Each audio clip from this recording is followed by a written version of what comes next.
मित्रांनो नमस्कार. मी डॉक्टर शैलेंद्र देवाणकर. मित्रांनो लवकरच एका तिसऱ्या इस्लामिक देशाकडे अणुबॉम्ब असणार आहे. मी तिसरा असा शब्दप्रयोग हा आवर्जून केला, कारण यापूर्वी अशा स्वरूपाचा अणुबॉम्ब पहिल्यांदा पाकिस्तानकडनं विकसित झाला. त्यानंतर इराणकडनं, कारण इराणवरती अशा प्रकारचे आरोप आहेत, जरी इराणनी ओपनली डिक्लेअर केलेलं नसलं की आमच्याकडे न्यूक्लिअर वेपन्स आहेत, परंतु अनेक या क्षेत्रातल्या तज्ज्ञांकडनं हे मत व्यक्त केलं गेलं की इराणकडे साधारणतः 10 ते 12 न्यूक्लिअर वेपन्स असण्याची शक्यता आहे. आणि आता हा जो तिसरा देश आहे तो असणार आहे सौदी अरेबिया, जो प्रमुख अरब देश आहे, आखातामधला अत्यंत महत्त्वाचा मोठा देश आहे, तेलाच्या निर्यातीमधला एक मोठा देश आहे आणि जो सगळ्यात श्रीमंत देश म्हणून ओळखला जातो, सगळ्यात जास्त तेलाची निर्यात करणारा देश म्हणून ओळखला जातो. अशा सौदी अरेबियाकडे पुढच्या काही काळामध्ये अण्वस्त्र असणार आहेत, न्यूक्लिअर बॉम्ब असणार आहेत आणि त्या संदर्भामधला आवश्यक जो करार आहे किंवा ज्या कराराने त्याची पार्श्वभूमी तयार केली, तो करार नुकताच अमेरिका आणि सौदी अरेबियामध्ये झाला आहे.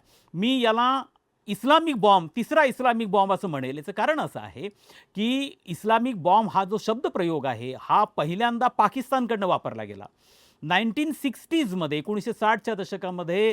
त्याच्या म्हणजे 1960च्या दशकाच्या उत्तरार्धामध्ये तत्कालीन पाकिस्तानचे पंतप्रधान जुल्फिकार अली भुत्तो यांनी पहिल्यांदा इस्लामिक बॉम्बची संकल्पना पुढे आणली.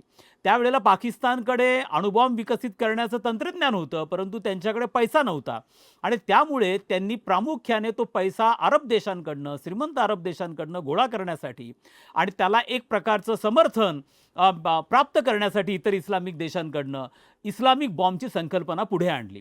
त्यानंतर पाकिस्तानने त्या प्रकारची क्षमता अचीव पण केली, मात्र ओपनली त्यांनी स्वतःला 1998मध्ये जेव्हा भारताने पोखरणमध्ये दुसरं अणुपरीक्षण केलं आणि स्वतःला अण्वस्त्रधारी देश म्हणून घोषित केलं, त्याच्या एक आठवड्यानंतरच पाकिस्तानने स्वतःला अण्वस्त्रधारी देश म्हणून घोषित केलं.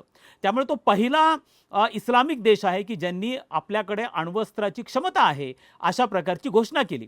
त्यानंतर इराणचा नंबर येतो. इराण हा खरं तर अण्वस्त्र प्रसार बंदी करारावरती स्वाक्षरी केलेला देश आहे आणि या करारानुसार जगामध्ये केवळ 5 देशांना अण्वस्त्र बाळगण्याचा अधिकार आहे.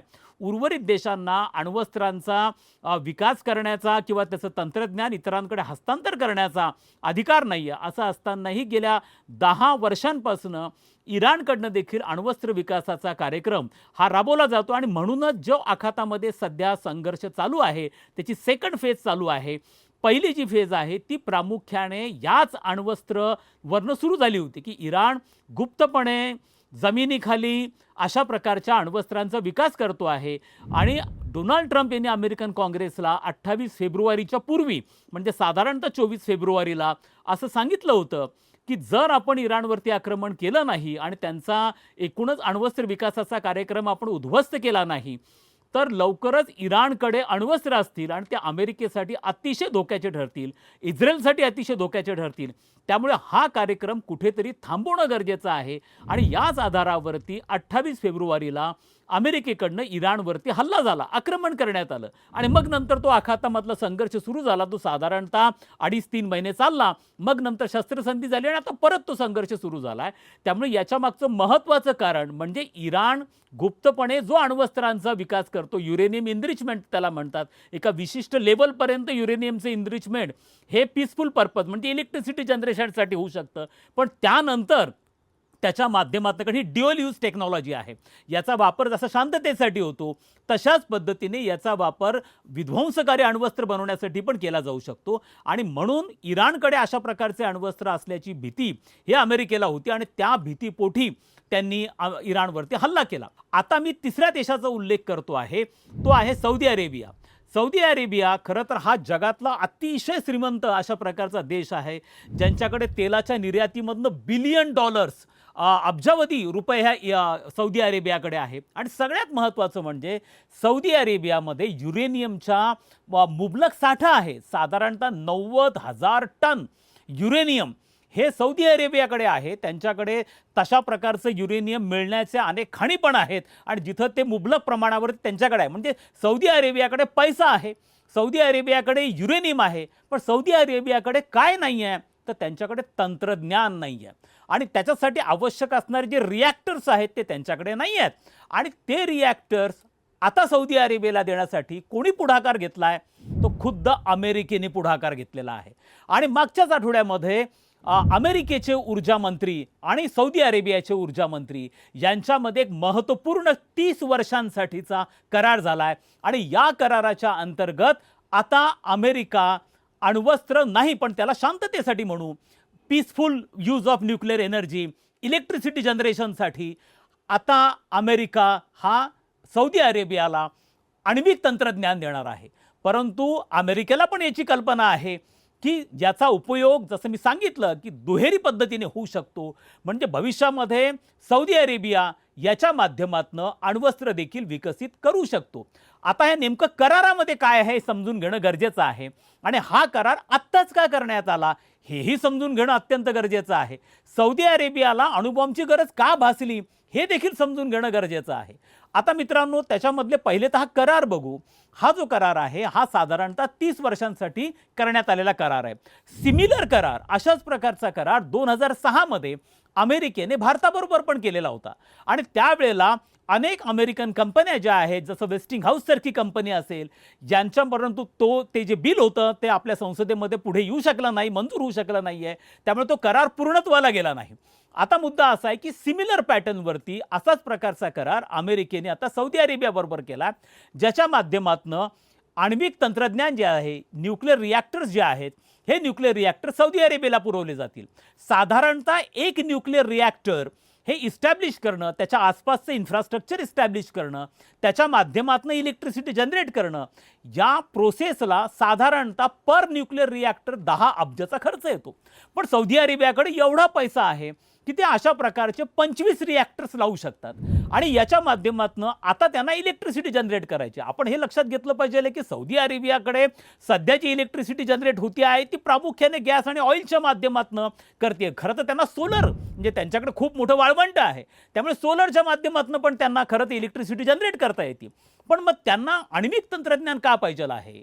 त्यांना सगळ्यात महत्त्वाची बाब म्हणजे त्यांना न्यूक्लिअर वेपन्स किंवा अण्वस्त्र, आण्विक तंत्रज्ञानाच्या माध्यमातून त्यांना इलेक्ट्रिसिटी का जनरेट करायची, हा कळीचा प्रश्न आहे. आणि त्यामुळे एकूणच सौदी अरेबियाच्या ह्या हेतूच्या मागे काही दडलेलं आहे का, अशा प्रकारचा संशय घेण्याला पूर्णपणे वाव आहे.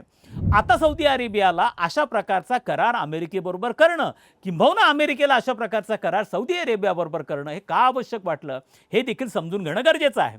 आणि त्याचं सगळ्यात मोठं कारण आहे इराण. आणि आता जो साधारणतः गेल्या 3-4 महिन्यांपासून आखातामधला संघर्ष चालला आहे, ज्याच्यामध्ये अमेरिका विरुद्ध इराण असा पार्ट आहे. आणि ज्या प्रकारचा शह ह्या संपूर्ण संघर्षामध्ये इराणने अमेरिकेला दिलेला आहे, त्याहीपेक्षा देखील ज्या पद्धतीचे हल्ले इराणकडनं गेल्या 3-4 महिन्यांमध्ये अरब देशांवरती झालेले आहेत, त्याच्यावरनं एकूणच अमेरिकेची जी सिक्युरिटी अम्ब्रेला या सगळ्या अरब देशांना प्रोव्हाइड करण्यात आली होती. अमेरिकेचे मल्टिपल बेसेस हे आखातीमध्ये इस्लामिक देशांमध्ये आहेत. बहरीनमध्ये त्यांचं 5th फ्लीट आहे त्यांच्या नेव्हीचं. आणि सौदी अरेबिया असेल, जॉर्डन आहे, अनेक ठिकाणी UAE आहे, ठिकठिकाणी इराकमध्ये आहे, अमेरिकेचे मिलिटरी बेसेस आहे. हे सगळं असताना अमेरिकेने त्या ठिकाणी थाड, जी अँटी बॅलिस्टिक मिसाईल सिस्टम आहे, सगळ्यात ॲडव्हान्स सिस्टम मानली जाते जगामधली, ज्याच्यामध्ये टॉम हॉक सारखे मिसाईल्स हे इन्स्टॉल केले जातात, ही देखील इराणच्या ह्या संपूर्ण संघर्षामध्ये बऱ्यापैकी कुचकामी ठरली असं आपल्याला बघता आलं. इराणने त्यांच्या एकूणच ज्यांचे फिनान्शियल हब्स आहेत, टेक्नॉलॉजी हब्स आहेत UAEचे, त्याच्यावर देखील अटॅक केले. आणि हे सगळे अरब देश किती वल्नरेबल आहेत हे दाखवून दिलं. अमेरिकेचं सिक्युरिटी प्रोटेक्शन या ठिकाणी कामाला आलं नाही आहे. आणि त्यामुळे इराणकडे न्यूक्लिअर बॉम्ब आहे हे आता ऑलमोस्ट कन्फर्म झालेलं, जरी इराण ते डिक्लेअर करत नसला. त्यामुळे इराण हा शियापंथीय देश आहे. त्यामुळे सुन्नीपंथीय देशांमध्ये सौदी अरेबिया हा प्रामुख्याने त्याचं नेतृत्व करणारा आहे. आणि त्यामुळे त्यांच्याकडे देखील एक अण्वस्त्र किंवा अणुबॉम्ब पाहिजे आहे. म्हणजेच बॅलन्स ऑफ टेरर, दहशतीचा समतोल तयार होतो आणि त्याच्यातनं मिडल ईस्टमध्ये कुठेतरी शांतता नांदेल. याचं कारण असं आहे की ह्याच पद्धतीच्या टर्मिनॉलॉजीज दुसऱ्या महायुद्धानंतर निर्माण झाल्या. दुसऱ्या महायुद्धामध्ये अमेरिकेने जपानवरती 2 अणुबॉम्ब टाकले, त्यानंतर रशियाने ही टेक्नॉलॉजी अचीव केली. आणि म्हणून दोघांमध्ये बॅलन्स ऑफ टेरर तयार झाला, म्हणजे दहशतीचा समतोल. आणि त्याच्यातनंच एक टर्म पुढे आली ज्याला मॅड किंवा म्युच्युअली ॲश्युअर्ड डिस्ट्रक्शन असं म्हणतात. म्हणजेच काय की तुम्ही आमच्यावर बॉम्ब टाका, आम्ही तुमच्यावर बॉम्ब टाकू, दोघेही संपून जातील. त्यामुळे दोघेही ही काळजी घेतील की अण्वस्त्रांचा वापर करायला नको, कारण त्याच्यामध्ये म्युच्युअली ॲश्युअर्ड डिस्ट्रक्शन आहे, म्हणजे दोघांचं डिस्ट्रक्शन हे ॲश्युअर्ड आहे. आणि म्हणून दुसऱ्या महायुद्धानंतर कधीही अण्वस्त्र वापरले गेले नाही आहेत, कारण त्याच्यामध्ये म्युच्युअली ॲश्युअर्ड डिस्ट्रक्शन आहे, सगळ्यांचं डिस्ट्रक्शन आहे, कोणीही वाचणार नाही आहे. आणि म्हणून हा पाठ जो आहे त्याच्यामुळे एक पद्धतीने अण्वस्त्र युद्ध हे भविष्यामध्ये टाळलं गेलं. हा सगळ्यात महत्त्वाचा भाग आहे आणि तोच प्रकार आता आखातामध्ये अमेरिकेच्या माध्यमातून करण्याचा प्रयत्न होतो आहे. अर्थात याच्यातनं एक बाब आणखीन महत्त्वाची आहे की ज्या ज्या वेळेला आखाती देश संकटामध्ये आले होते त्या वेळेला पाकिस्तान हा पुढे यायचा आणि तो सांगायचा की आम्ही प्रोटेक्शन एकटा सुन्नी इस्लामिक देश असा आहे पाकिस्तान की ज्याच्याकडे अणुबॉम्ब आहे. त्यामुळे पाकिस्तानला त्याचं लेव्हरेज होतं आणि ते लेव्हरेज पाकिस्तान नेहमी कॅपिटलाइज करण्याचा प्रयत्न करायचा की बघा आमच्याकडे आम्ही कधी तुमच्या मदतीला ते देऊ शकतो आणि त्याचा वापर इस्रायलच्या विरुद्ध करता येऊ शकतो. अशा प्रकारचा एक बागुलबोआ एक वातावरण पाकिस्तानने केलं होतं. परंतु जर भविष्यामध्ये सौदी अरेबियाकडे न्यूक्लिअर वेपन्स आले तर पाकिस्तानवरचा ह्या अरब देशांचं डिपेंडन्स जे आहे परावलंबित्व जे ते कमी होणार आहे आणि त्यामुळे पाकिस्तानचं महत्त्व त्या काळामध्ये कमी होण्याची शक्यता आहे. कारण एक दुसरा सुन्नी इस्लामिक देश असेल की ज्याच्याकडे भविष्यामध्ये अण्वस्त्रे असू शकतील. अर्थात डोनाल्ड ट्रम्प यांनी याच्यामध्ये दोन अतिशय महत्त्वाच्या कंडिशन टाकलेल्या आहेत. खरं तर अशा प्रकारचा ॲग्रीमेंट डोनाल्ड ट्रम्प यांनी किंवा अमेरिकेने यापूर्वी UAE बरोबर केलेला होता. आता UAE बरोबर हा जो ॲग्रीमेंट केलेला होता त्याच्यामध्ये आणि सौदी अरेबियाबरोबर जो ॲग्रीमेंट केला त्याच्यामध्ये गुणात्मक फरक आहे. हा जो रिसेंटली ॲग्रीमेंट सौदी अरेबियाबरोबर केला त्याच्यामध्ये दोन प्रकारच्या तरतुदी ह्या जाणीवपूर्वक टाळण्यात आलेल्या आहेत. आता त्या तरतुदी UAE बरोबरच्या ॲग्रीमेंटमध्ये होत्या. ह्या कोणत्या तरतुदी टाळण्यात आलेल्या आहेत मित्रांनो? त्यातली पहिली तरतूद अशी आहे की सौदी अरेबियाला युरेनियम एनरिचमेंटचे अधिकार देण्यात आलेले आहेत. हा पहिला मुद्दा. दुसरा मुद्दा असा आहे की IAEA म्हणजे इंटरनॅशनल ॲटॉमिक एनर्जी एजन्सी यांच्याकडनं जे इन्स्पेक्शन होत असतं ज्या ज्या देशांमध्ये न्यूक्लिअर रिॲक्टर्स त्यांचं ते IAEAचं इन्स्पेक्शन सौदी अरेबियामध्ये होणार नाही. म्हणजे एक प्रकारे तुम्ही सौदी अरेबियाला अशा अप्रत्यक्ष पद्धतीने अण्वस्त्र डेव्हलप करण्याची ग्रीन सिग्नल देत आहात, पावती देत आहात. आता मुद्दा याच्यामध्ये असा आहे की ज्या वेळेला डोनाल्ड ट्रम्प यांनी हा करार केला त्यानंतर त्याच्यावरती प्रामुख्याने टीका एका देशाकडनं होणं स्वाभाविक होतं आणि तो होता इस्रायल. कारण इस्रायलला ह्या सगळ्या अरब देशांकडनं धोका आहे. त्यांच्यातला संघर्ष गेल्या अनेक दशकांपासून अरब आणि इस्रायलमधला संघर्ष चालू आहे. म्हणून मग नंतर डोनाल्ड ट्रम्पने आणखीन एक प्रेस स्टेटमेंट दिलं, मीडिया स्टेटमेंट दिलं आणि त्यांनी सांगितलं की हा करार पूर्णत्वाला येण्यापूर्वी सौदी अरेबियाला अब्राहम अकॉर्डवरती स्वाक्षरी करावी लागेल. आता मित्रांनो हा अब्राहम अकॉर्ड काय आहे? तर हा जो अब्राहम अकॉर्ड आहे जेव्हा डोनाल्ड ट्रम्प पहिल्यांदा अमेरिकेचे राष्ट्राध्यक्ष झाले 16 ते 20 मध्ये 2016 ते 20 मध्ये त्यावेळेला प्रामुख्याने अरब आणि इस्रायल यांच्यामधला जो संघर्ष आहे अरब देशांनी इस्रायलच्या राजकीय अस्तित्वाला राजनैतिक अस्तित्वाला अजूनही मान्यता दिलेली नाही. इराणनी पण त्यांच्या राजकीय अस्तित्वाला मान्यता दिलेली नाही आहे. आता मुद्दा असा आहे की यांच्यामध्ये डिप्लोमॅटिक रिलेशन्स हे इस्टॅब्लिश झालेले नाही आहेत. सौदी अरेबियामध्ये आणि इस्रायलमध्ये डिप्लोमॅटिक रिलेशन इस्टॅब्लिश झालेले नाही आहेत. त्यामुळे डोनाल्ड ट्रम्पनी आणि त्यांच्या जावयांनी विशेष करून अब्राहम हे मुद्दामून नाव वापरलं की ज्याला थोडंसं रिलिजियस बॅकग्राऊंड आहे आणि त्यांनी हा अकॉर्ड पुढे आणला ज्याच्या माध्यमातून अरब देश विशेष करून सौदी अरेबिया असेल, UAE असेल, मोरोक्को असेल, हा जरी नॉर्थ आफ्रिकेमधला असला तरी त्याला आखातामध्ये ब्रॉडली वेस्ट एशिया आणि नॉर्थ आफ्रिका येतं.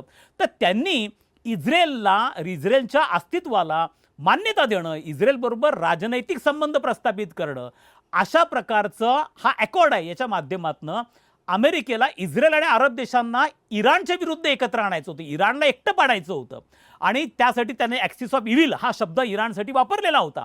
आणि म्हणून अरब देशांना इस्रायलला एकत्र आणणं आणि इराणला वेगळं पाडण्यासाठी हा अब्राहम अकॉर्ड केला गेला. मात्र असं झालं की नंतर 2023 मध्ये हमासचा अटॅक इस्रायलवरती झाला आणि मग नंतर जो संघर्ष आखातामध्ये सुरू झाला त्यानंतर सौदी अरेबियाने इस्रायलला राजनैतिक मान्यता देणं थांबवलं आणि ते थांबवलं असल्यामुळे आता डोनाल्ड ट्रम्पनी पूर्वअट टाकली आहे की जोपर्यंत सौदी अरेबिया इस्रायलला राजनैतिक मान्यता देत नाही तो किंवा डिप्लोमॅटिक रिलेशन इस्टॅब्लिश करत नाही तोपर्यंत हा करार होणार नाही.